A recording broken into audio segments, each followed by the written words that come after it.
ಆತ್ಮೀಯ ಕೇಳುಗರಿಗೆ ನಿಮ್ಮ ರಮಾಶ್ರೀ ನಡಿಗೇರ್ ಮಾಡುವ ನಮಸ್ಕಾರಗಳು. ನೀವೀಗ ಮಾಂಗಲ್ಯ ಬಂಧನ ಧಾರಾವಾಹಿಯ 97ನೇ ಅಧ್ಯಾಯವನ್ನ ಕೇಳ್ತಾ ಇದ್ದೀರಾ. ದೀರ್ಘವಾಗಿದ್ದ ಪಯಣ ಅನಿಲ್ನ ಜೊತೆಯಿಂದಾಗಿ ಸಹ್ಯವೆನಿಸಿತ್ತು. ತಾಯಿಯ ಅಗಲುವಿಕೆಯ ದುಃಖಕ್ಕಿಂತಲೂ ತಂದೆಯನ್ನೆಲ್ಲಿ ಕಳೆದುಕೊಂಡು ಬಿಡುವೆನೋ ಎಂಬ ದಿಗಿಲೇ ಹೆಚ್ಚಾಗಿತ್ತು ಅಂಜಲಿಗೆ. ಜೊತೆಗೆ ತನ್ನ ಮುಂದಿನ ಬದುಕಿನ ಬಗ್ಗೆ ನಿರ್ಣಯ ತೆಗೆದುಕೊಳ್ಳಬೇಕಾದ ಅನಿವಾರ್ಯತೆಯೂ ಇತ್ತು. ಜಾನಮ್ಮನಿಗೆ ಓದಿನ ನೆಪ ಹೇಳಿ ಭಾರತ ಬಿಡುವ ಯೋಚನೆ ಮಾಡಿದ್ದವಳ ತಲೆಯಲ್ಲಿ ಓಡುತ್ತಿದ್ದುದು ಮಾತ್ರ ಸನ್ಯಾಸಿನಿಯಾಗುವ ಬಯಕೆ. ಕೈಗೂಡದ ಪ್ರೀತಿಯ ಪರಿಣಾಮವಾಗಿ ಮೂಡಿದ್ದ ವೈರಾಗ್ಯವನ್ನೇ ನಿಜವಾದ ವೈರಾಗ್ಯವೆಂದು ಭಾವಿಸಿತ್ತು ಹುಡುಗಿ. ಅನಿಲನ ಜೊತೆ ಸಿಗದ ಮೇಲೆ ಒಂಟಿ ಬದುಕೆ ತನ್ನ ಆಯ್ಕೆ ಎಂದು ನಿರ್ಧಾರ ಮಾಡಿದವಳಿಗೆ ತಿಳಿದಿಲ್ಲ ಏಕಾಂಗಿ ಬದುಕಿನ ಏಳು ಬೀಳು. ತನ್ನವರೆನ್ನುವ ಎಲ್ಲರನ್ನೂ ಶಾಶ್ವತವಾಗಿ ತೊರೆದು ಹೋಗುವ ಹಿಂದೆ ಇರುವ ದುಃಖದ ಅಂದಾಜು ಕೂಡ ಅವಳಿಗಿಲ್ಲ. ಅನಿಲ್ನ ಸಾಂಗತ್ಯ ಸಿಗಲಾರದು ಎಂಬ ಒಂದೇ ಕಾರಣಕ್ಕೆ ಎಲ್ಲರನ್ನೂ ಬಿಟ್ಟು ದೂರವಾಗುವ ನಿರ್ಧಾರ ಮಾಡಿಬಿಟ್ಟಿದ್ದಳು. ಅನಿಲನ ವಿರಹ ಅವಳ ಎದೆಯಲ್ಲಿ ಕುದಿವ ಕುಲುಮೆಯಂಥದ್ದು. ಒಬ್ಬೆಯಂತೆ ಕುದಿವ ಉಮ್ಮಳದ ಅರಿವು ಯಾರಿಗೂ ಇಲ್ಲ. ಅಣ್ಣ! ಅಜಯನನ್ನು ಕಂಡೊಡನೆ ಭಾವನೆಗಳ ಹರಿವನ್ನು ತಡೆಯಲಾರದೆ ಓಡಿ ಬಂದಳು ಅಂಜಲಿ. ತನ್ನ ತೆಕ್ಕೆಗೆ ಬಿದ್ದ ತಂಗಿಯ ಮನೋವ್ಯಾಕುಲ ತಿಳಿದಿದ್ದ ಅಜಯ ಅವಳನ್ನು ಅಪ್ಪಿ ತಲೆಯ ಮೇಲೆ ಮಮತೆಯಿಂದ ಕೈಯಾಡಿಸಿದನು. ಅಂಜು. ಚಾರು ಕೂಡ ಅಂಜುವಿನ ಬಳಿ ಬಂದು ನಿಂತಳು. ಚಾರು, ಅತ್ತಿಗೆಯ ಹೆಗಲಿಗೆ ಒರಳಿದಳು. ತಾಯಿ ಕಳೆದುಕೊಂಡಿದ್ದ ಅಂಜುವಿಗೆ ಈಗ ಚಾರುವೇ ತಾಯಿಯ ಸ್ಥಾನದಲ್ಲಿ ಇರುವವಳು. ಅಂಜುವನ್ನು ನೋಡುತ್ತಿದ್ದ ಹಾಗೆ ಚಾರುವಿನ ಕಣ್ಣು ಕೂಡ ತುಂಬಿ ಬಂದಿತ್ತು. ಚಾರು, ಮಮ್ಮ. ಮುಂದೆ ಮಾತನಾಡಲು ಆಗದೆ ಬಿಕ್ಕಿದಳು. ದುಃಖ ಪಡಬೇಡ ಅಂಜು. ಒಂದ್ ರೀತಿಲಿ ಮುಕ್ತ ಅತ್ತೆ ಅವರ ನೋವಿನ ಜನ್ಮದಿಂದ ಬಿಡುಗಡೆ ಹೊಂದಿದ್ರು ಅಂತ ತಿಳ್ಕೊ. ಕೊನೆಗೆ ಅವರ ನೋವನ್ನ ನಾವು ನೋಡೋಕ್ ಆಗ್ತಾ ಇರ್ಲಿಲ್ಲ ಅಂಜು. ಅಷ್ಟು ಬಾಧೆ ಪಡ್ತಾ ಇದ್ರು. ತಾಯಿ ಅನ್ನೋ ಜೀವ ಹೇಗೆ ಇದ್ರೂ ನಮ್ಮ ಜೊತೆಗೆ ಇರ್ಲಿ ಅಂತ ಎಲ್ಲರೂ ಬಯಸೋದು ಸಹಜ. ಆದ್ರೆ ನಮ್ಮ ಬೈಕೆ ಆ ಜೀವದ ದುಃಖಕ್ಕೆ ನೋವಿಗೆ ಕಾರಣ ಆಗ್ಬಾರ್ದು ಅಲ್ವಾ? ಸಮಾಧಾನ ಮಾಡುವ ಪ್ರಯತ್ನ ಮಾಡಿದಳು. ಯಾರು ಏನೇ ಸಮಾಧಾನ ಹೇಳಿದರೂ ಅಂಜುವಿಗೆ ಆದ ನಷ್ಟ ಮಾತ್ರ ಯಾರೂ ಭರಿಸಲು ಆಗದೇ ಇದ್ದದ್ದು. ಅದೇನ್ ಅವಸರನೋ ಏನೋ ಆ ಹುಡುಗಿಗೆ. ಭಾರತಿ ತನ್ನ ಸಾಮಾನೆಲ್ಲ ತಗೊಂಡು ಊರಿಗೆ ಹೊರಟೇ ಹೋದ್ಲು. ಎಷ್ಟು ಹೇಳಿದ್ರು ಕೇಳಿಲ್ಲ. ಇವತ್ತೇ ಹೋಗ್ಬೇಕು ಅಂತ ಹೇಳಿ ಹಠ ಮಾಡ್ಕೊಂಡು ಹೋಗ್ಬಿಟ್ಲು. ಬಂಗಾರದಂತ ಹುಡುಗಿ. ಅವಳಿಲ್ದೆ ಮನೆಯೆಲ್ಲ ಬಣ ಅಂತಿದೆ ಅಲವತ್ತುಕೊಂಡರು ಭಾಮ. ಹೌದಮ್ಮ, ಯಾಕೆ ಹಂಗೆ ಇದ್ದಕ್ಕಿದ್ದಂಗೆ ಹೊರಟ್ಬಿಟ್ಲ?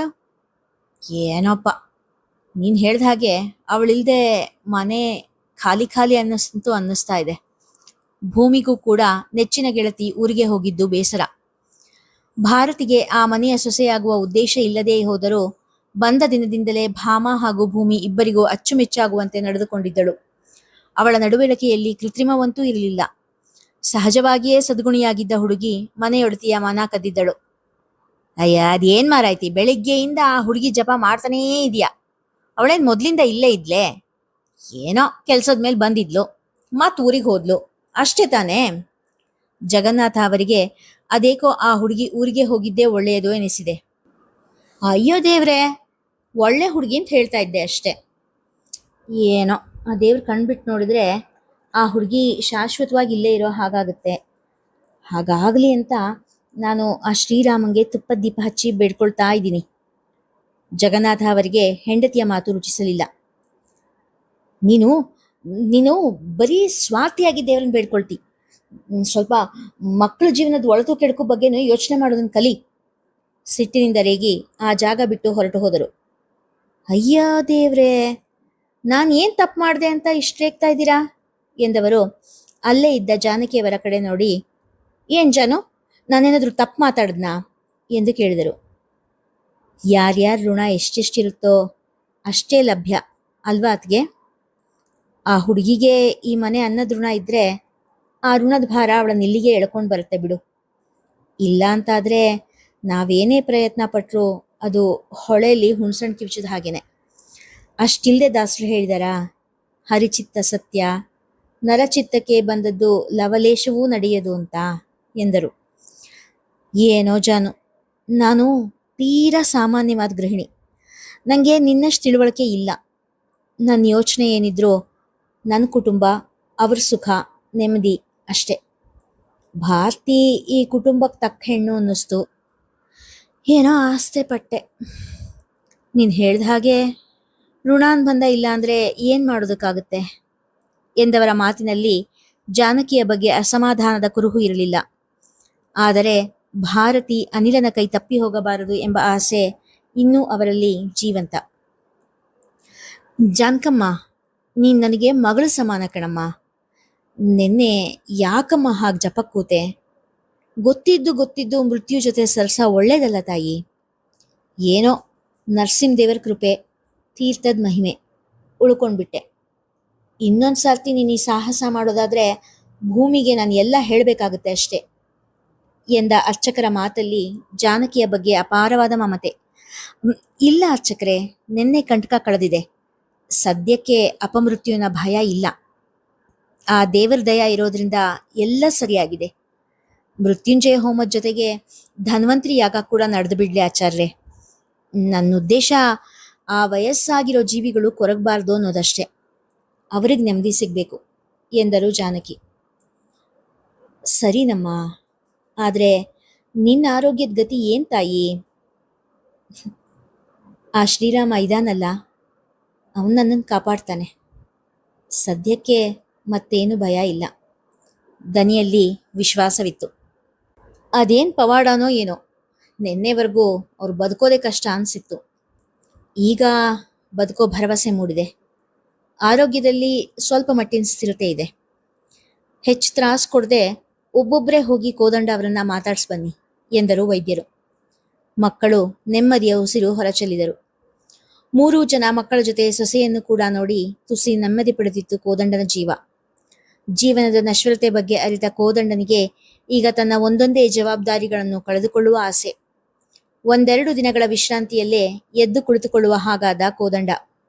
ಅನಿಲನ ಪರಿಚಯವಾದರೂ ಜಾನಕಿಯ ಹತ್ತಿರದ ಸಂಬಂಧಿ ಎಂಬ ಕಾರಣಕ್ಕೆ ಅವನ ಬಳಿ ಮಾತನಾಡಲು ಅದೇನೋ ಮುಜುಗರ. ಅನಿಲನಿಗೂ ಕೂಡ ಕೋದಂಡನಲ್ಲಿ ಅಂತಹ ವಿಶ್ವಾಸವೇನೂ ಇಲ್ಲ. ಅಭಿ ಹಾಗೂ ಅಂಜುವಿನ ಅಪ್ಪ ಎನ್ನುವ ಕಾರಣದಿಂದ ಮಾತ್ರ ಅವರನ್ನು ನೋಡುವ ಹಾಗೂ ಮಾತನಾಡುವ ಸಾಹಸ ಮಾಡುತ್ತಿದ್ದಾನೆ. ಮತ್ತದು ಅವರೆಲ್ಲರಿಗೂ ಕೂಡ ತಿಳಿದಿತ್ತು. ಜಾನಮ್ಮನ ಬಗ್ಗೆ ಅವನ ಪ್ರೀತಿ ಹಾಗೂ ಗೌರವದ ಆಳ ಅರಿತಿದ್ದ ಅವರ್ಯಾರೂ ಇದರ ಬಗ್ಗೆ ಆಕ್ಷೇಪಣೆ ವ್ಯಕ್ತಪಡಿಸಿರಲಿಲ್ಲ. ಆಸ್ಪತ್ರೆ ವಾಸದಲ್ಲಿ ಇದ್ದ ಹಾಗೆಯೇ ವೈದ್ಯರ ಅಪ್ಪಣೆಯೊಂದಿಗೆ ಮುಕ್ತಾಳ ಅಸ್ಥಿ ವಿಸರ್ಜನೆಯ ಕಾರ್ಯ ಮುಗಿಸಿದ್ದರು. ನದಿ ತೀರದಲ್ಲೇ ಎಲ್ಲ ಕರ್ಮಾಂತರ ಮುಗಿಸಿ ಮುಕ್ತಾಳ ಋಣದಿಂದ ಮುಕ್ತರಾಗದರು ಕೋದಂಡ ಮತ್ತವನ ಸಂತಾನ. ಆದಷ್ಟು ಬೇಗ ನನ್ನ ಎಲ್ಲ ಕರ್ತವ್ಯ ಮುಗಿಸಿ ಜವಾಬ್ದಾರಿಯಿಂದ ಬಿಡುಗಡೆ ಹೊಂದಬೇಕು. ನನ್ನ ಮೊದಲನೇ ಜವಾಬ್ದಾರಿ ಅಂದರೆ ಎಂದವನು ಅಂಜುವನ್ನು ಕೈ ಸನ್ನೆ ಮೂಲಕ ಹತ್ತಿರ ಕರೆದನು. ಈ ನನ್ನ ಮುದ್ದು ಮಗಳನ್ನು ಒಬ್ಬ ಒಳ್ಳೆ ಸಂಸ್ಕಾರವಂತ ಹುಡುಗನ ಕೈಲಿಟ್ಟು ಕನ್ಯಾದಾನ ಮಾಡೋದು. ಅಂಜಲಿ ತಟ್ಟನೆ ಕುಳಿತಲಿಂದ ಎದ್ದಳು.